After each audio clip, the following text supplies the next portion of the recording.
You ask Tiger to solve. This deals with linear equations with one unknown. The final result is x equals 7.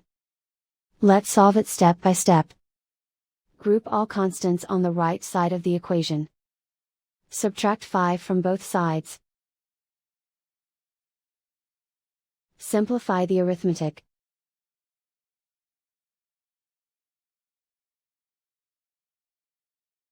Isolate the x. Divide both sides by 4. Simplify the fraction. Find the greatest common factor of the numerator and denominator. Factor out and cancel the greatest common factor. And so the final result is x equals 7.